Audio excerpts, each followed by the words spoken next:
Jumpa lagi teman-teman dengan saya Kalwahai Bario Ardi di channel saya ini. Kali ini saya akan mencoba bercerita tentang apa yang saya harus pelajari hari ini, dan kebetulan mungkin bulan depan akan saya gunakan untuk presentasikan. Jadi kali ini saya coba berlatih dari sebagian tema yang akan saya bahas nantinya. Oke, tema kali ini adalah,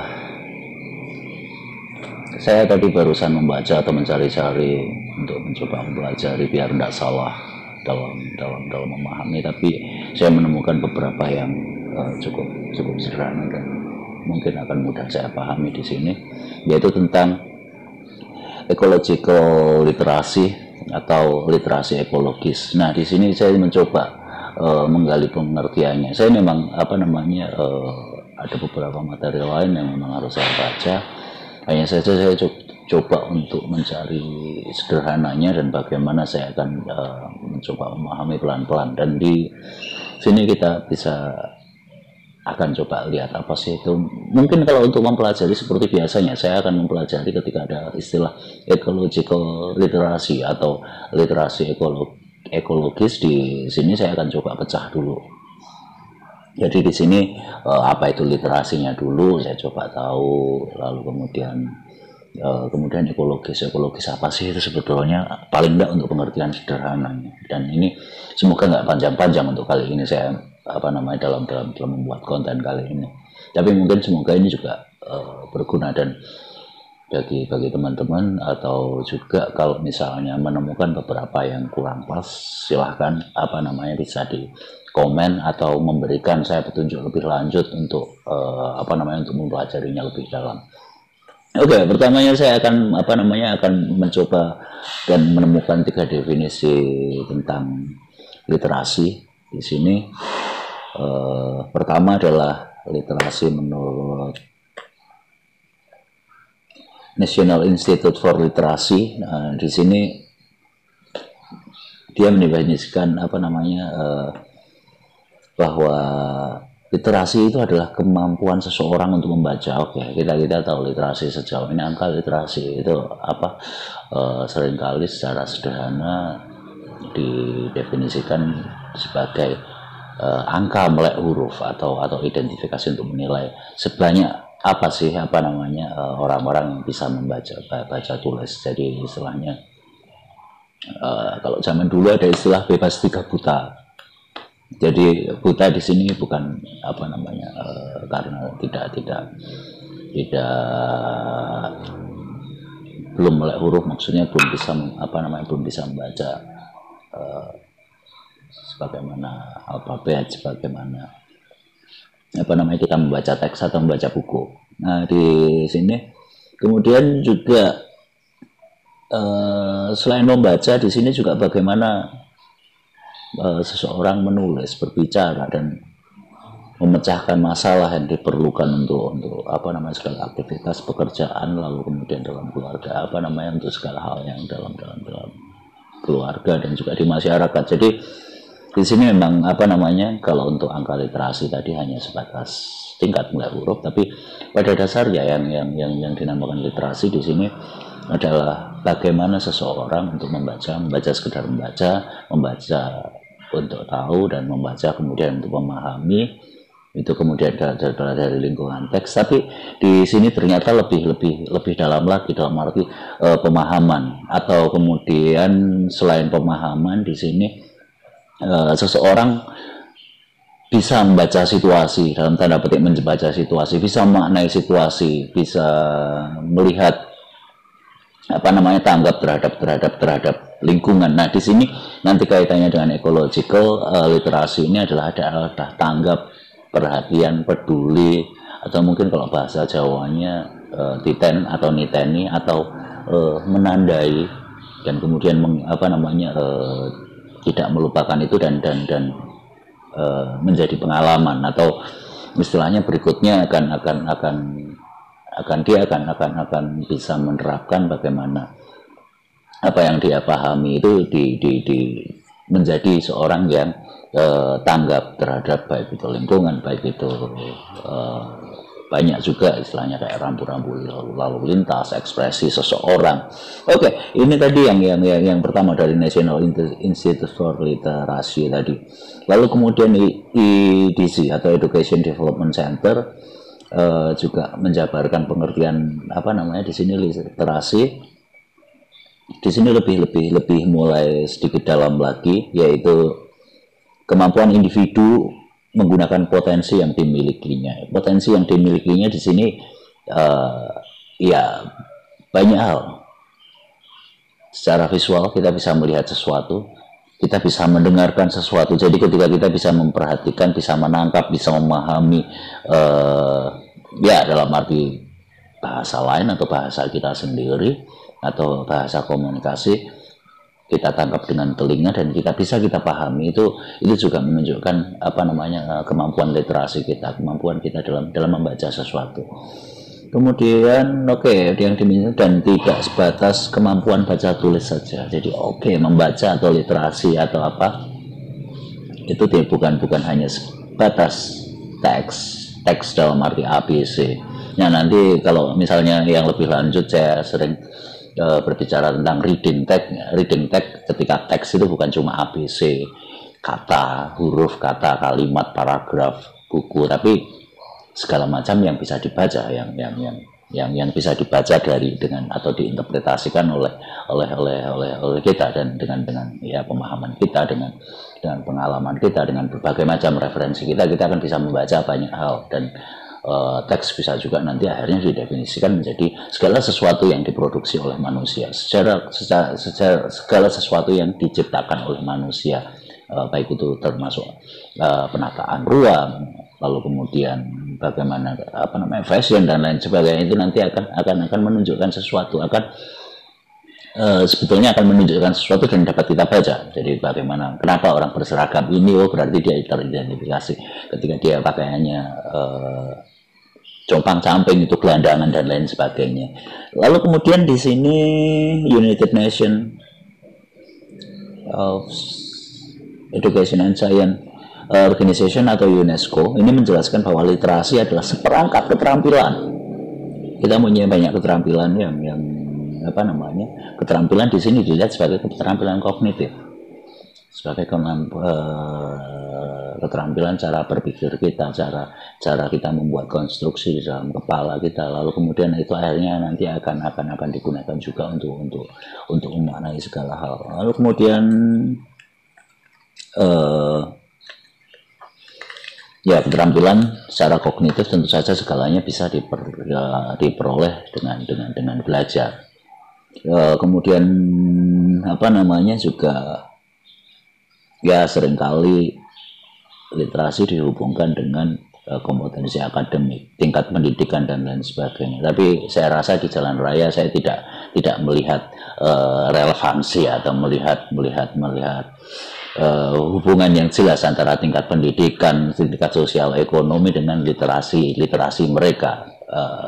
Literasi tentang traffic light, literasi tentang bagaimana menggunakan jalan raya, literasi tentang membaca marka jalan dan lain sebagainya. Itu tidak berbanding lurus ternyata. Dan itu kepedulian kita terhadap lingkungan di sekitar kita sebetulnya. Dan itu tingkat literasi. Apakah tingkat literasi kita seperti itu? Nah, itu kita bisa renungkan sendiri. Atau apakah kondisi yang kita katakan sering peduli atau buat apa dipedulikan dan lain sebagainya, bukan urusanku, apakah itu juga menunjukkan literasi sesungguhnya? Nah, nanti ini bisa kita renungkan dalam arti literasi terhadap teks yang ada di sekeliling kita, teks yang ada tidak hanya sebatas kata-kata, tidak hanya sebatas tulisan-tulisan, tidak hanya sebatas tanda dan lain sebagainya, tapi tanggap terhadap itu. Dan itu tentu saja kadang-kadang kognisi tidak berkaitan dengan afeksi. Nah, secara psikomotorik itu terlihat bagaimana cara menggunakan kendaraan bermotor. Secara psikomotorik secara afektif, dia apakah menghormati pengguna jalan lain dan lain sebagainya. Dan ini kita bisa kita renungkan lagi, sejauh mana tingkat literasi yang ada di jalanan, yang ada di sekitar kita. Kenapa kita berebut, kenapa jalan bisa macet dan lain sebagainya. Apakah ini menunjukkan juga tingkat literasi? Oke, ini tentang literasi saja. Lalu kemudian di Kamus Webster, ya, kemampuan membaca, menulis, dan memahami ide-ide secara visual. Nah, itu yang namanya literasi. Tapi intinya literasi kita dapat membaca dalam arti yang lebih luas, tidak hanya sekedar kita membaca.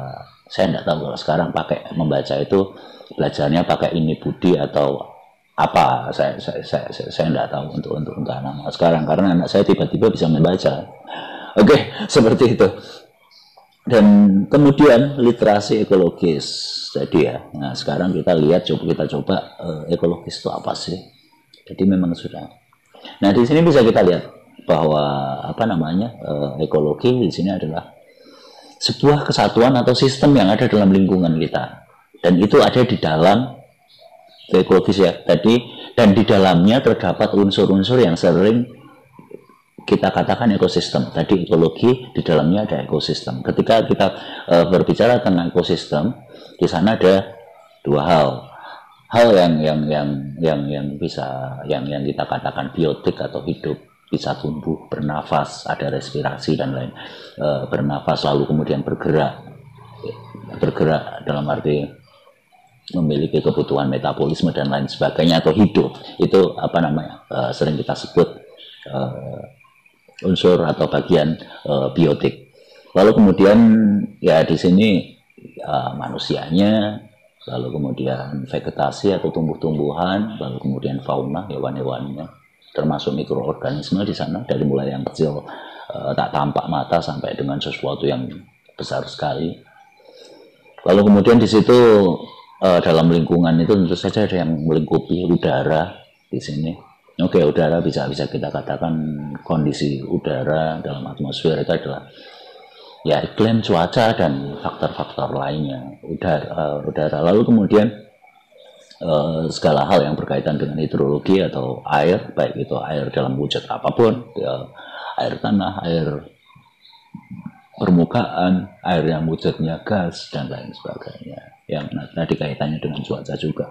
Kemudian ya biologi dan geomorfologi, saya katakan batu,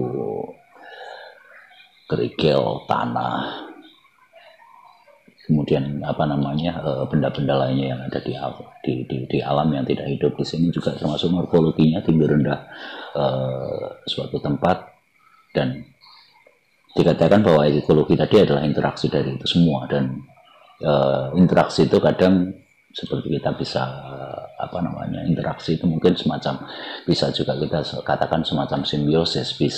Simbiosis itu bisa mutualisme, saling menguntungkan, komensalisme, tidak merugikan, dan kemudian parasitisme yang merugikan salah satunya.